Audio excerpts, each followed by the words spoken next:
Here's a picture of me before I entered my wellness girl era, and here's a picture of me right now. This may not be the most drastic transformation you've seen online, but it's definitely a realistic one, and it's definitely something you can replicate too. In my wellness era, I did not do excessive cardio. I did not go on runs every day. I did not follow crazy diet plans. And I say all of this to show you that you don't have to hate the journey you're on. I would have gotten to my after picture a lot sooner had I known then what I know now, and that's exactly what I'm going to share with you guys in today's video. Hey guys, and welcome back to my channel. Hi, if you're new here, my name's Maryam, and on my channel we talk about all things girlhood, self-love, becoming the best version of yourself, fashion, lifestyle, all things girlhood. So if you aren't subscribed already, now is the perfect time to subscribe, and also give this video a thumbs up if you enjoy.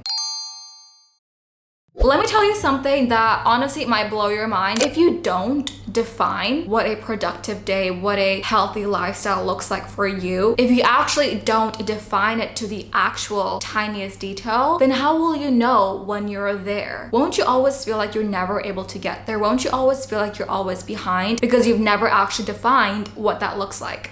I know. The first thing I need you to do is actually define what your wellness girl era looks like. Does it look like you working out 3 times a week, 4 times a week, twice a week? What does it look like? What does your wellness girl era actually look like? Because if you don't define what that looks like, you're constantly going to be chasing your tail, and you're constantly going to be feeling like you're never doing enough because, girl, you haven't even defined what being there, what getting there looks like. So how will you know when you're there? That's our first mindset shift. Stop working against yourself. Start defining and start clearly highlighting what it looks like for you to be in your wellness girl era. And now the second point is how to define that. Now there are many methods we can use. I can give you a few examples. I'll give you 2 examples actually. The first one is the 3-2-1 approach. It's when you define what a wellness day, what a productive day looks like for you by scheduling 3 hours in the day for deep work. This is where you get the most, a big chunk of your work done. 2 hours in the day for mini tasks, like, you know, maybe some errands or some low lift tasks, and 1 hour in the day for your mental or your physical health. That could be 30 minutes of working out and 30 minutes of reading or some mindful time. When you have the 3-2-1 method or any method similar to this, you actually have a guide on how to gauge, how to see whether you are having a productive day or you aren't. You see what I mean? Had you gone on with your wellness journey without having that defined, you would always feel like, oh, I don't feel like I'm doing enough because I could be doing more. And the answer is yes, you could always be doing more. So if you don't define what enough looks like, how will you know you're there, or how will you ever feel like you're doing enough? And now the 3-2-1 approach is a guide, but you can always change it or alter it to your own needs. There's also the 3-3-3 approach I've seen. Some people like to have 3 hours in the day for deep work, 3 hours in the day for errands, micro tasks, and then 3 hours for mindfulness. Could be an hour of working out, could be an hour of prayer, an hour of reading. It really depends where you're at in your life and what you can fit into your own life. The point of designing your wellness girl era is to understand how it can fit for you, for your own life. Not how your favorite influencer is doing it, not how that girl or that girl is doing it, how it can fit for you in your own life. The third mindset shift is so important, and whenever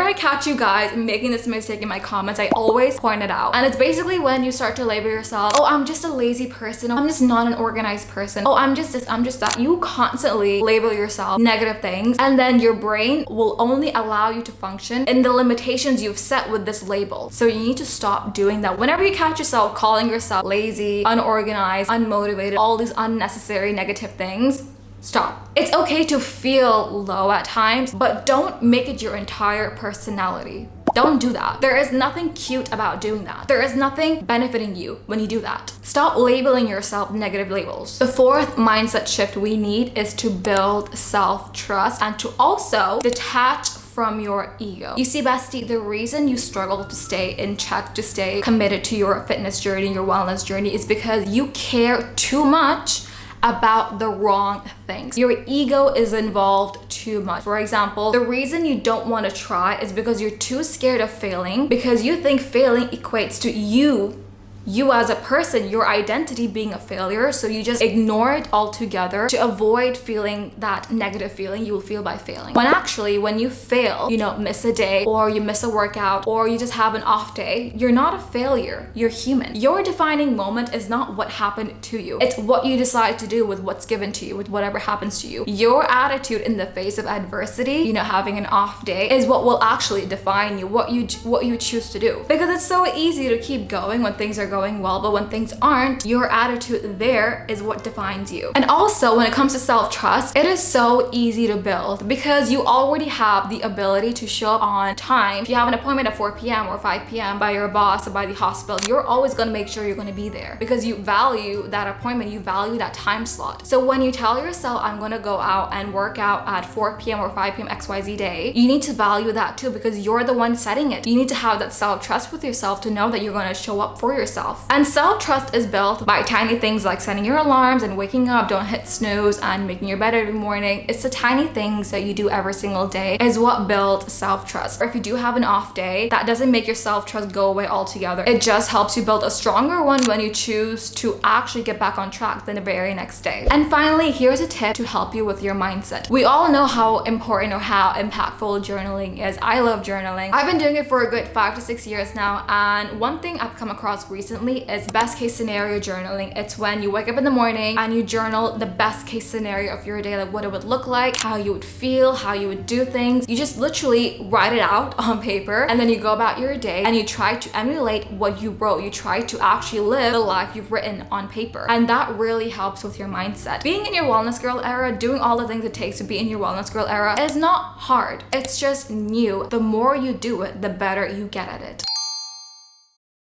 And now let's talk about our 4 core lifestyle pillars, starting with the most important one. Sleep. Sleep is honestly everything. It's the foundation of everything because when our sleep is good, we're more motivated to work out, we're more motivated to eat healthier, we're just in a better mood all throughout. It's even better for mental health. I can make a whole entire video about sleep and its importance, the science behind it, but in today's video I want to talk to you about how you can actually improve your sleep today. The number one way is through eliminating blue light before sleeping and after waking up. I'm basically saying do not doom scroll before bed, and do not do that first thing in the morning because that's going to make you feel really groggy and really sluggish. And if you've always been doing that, if you've been doing that for the longest time, you might be thinking, oh, I don't think it's that bad. But girl, trust me, when you stop doing that and when you start living your life without looking at your phone first thing in the morning and first thing before going to bed, I promise you your life is going to change. I've been doing that for the last almost 75 days because I'm currently on my 75 medium challenge. I've got about 2 weeks left. One of my rules has been to not be on my phone an hour before sleeping and an hour after waking up, and it's honestly changed my life. And before 75 medium, I was stuck in this loop where I just couldn't stop doom scrolling. I just couldn't stop. I honestly just didn't know how to stop. One book I will recommend to you if you really want to learn more about the importance of sleep is Matthew Walker's Why We Sleep. You really learn good sleep hygiene through that book. You really learn your body more, and it's just such a good book to read at one point in your life. Another thing is to reduce your caffeine intake. Do not consume caffeine after 2 p.m. if you want to sleep by 11 p.m. because caffeine has a half-life cycle and it will only really properly go away by the time it's time for you to sleep when you only have your last cup at 2 p.m. And you might be thinking, no, I can still fall asleep even if I drink coffee at 4 or 5 p.m. Yes, you may fall asleep, but your sleep quality is diminished. It's compromised. And the next day you wake up not feeling super great, so you drink more coffee, and it's just a vicious cycle. So if you can actually implement these 2 rules, which is no caffeine after 2 p.m. and no blue light before sleeping and after waking up, I promise you,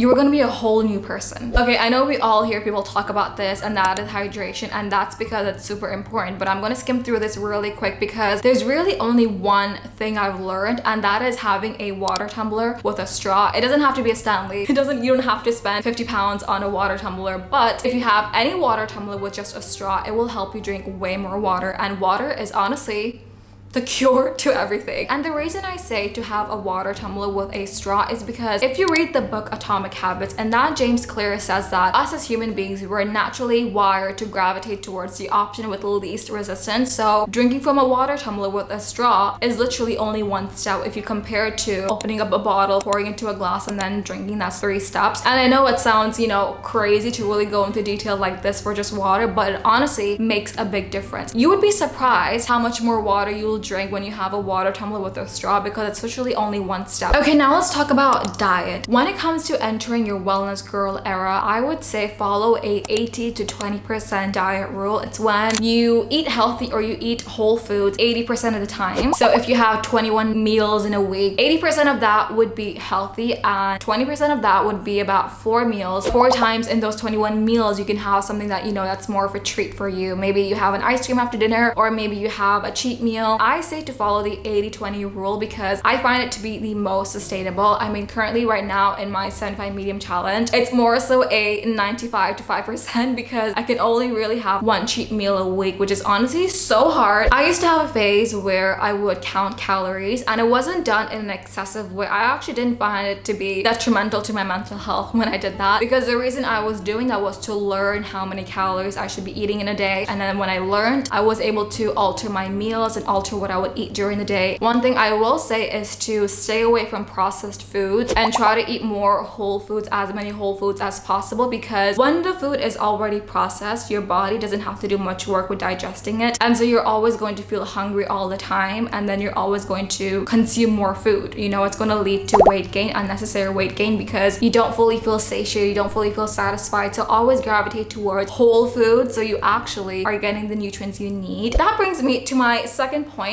which is vitamins. It's not very easy to eat a very balanced meal every single day with all your micronutrients, with all your vitamin intake, and so I think it's important to incorporate as many fruits and vegetables as you can in your meals. However, I think it's actually really beneficial to also take supplements, a multivitamin supplement. I love taking Heights. I've been taking it for I think 4 to 5 years now. I think I started in 2021, and it's been a game changer. This is not sponsored whatsoever, but I wish it was because I love their products so much. But I do have a referral link that I'll link down below. When you start taking multivitamins, your vitals, your energy levels are going to be so much better because you're getting the nutrients you need. And if you don't consume any sort of multivitamin at the moment, I highly recommend you try. And no, you don't need to be popping like 7-8 pills every single day. I literally just take this one thing and that's it, and it has everything I need in it. Okay, and now let's talk about how we can get into movement, how we can get into moving our bodies. What a lot of us struggle with is motivation. There is one thing I do that has been a game changer for me, and I've been doing it for many years, and that is whenever I feel like I don't want to work out, I put on a YouTube video of a creator getting their life together, fitness vlog, decluttering vlog, a vlog that just makes me feel motivated, because when I see another creator working out or getting their life together, it makes me want to do that too. I'm like vibing higher, I'm just, you know, more excited to work out. Having a trigger that will get you excited to work out is honestly such a game changer. When it comes to working out, try and see what it is you like doing. Do you like lifting weights? Do you like HIIT? Do you like cardio? Do you like Pilates? Do you like reformer Pilates? There are so many things to choose from. Pick something that you actually enjoy, and when you do have that sorted, when you do have a form of exercise that you like, have a plan. Don't just go in with vibes. If you don't have a plan, it's going to be really hard to stick to your routine because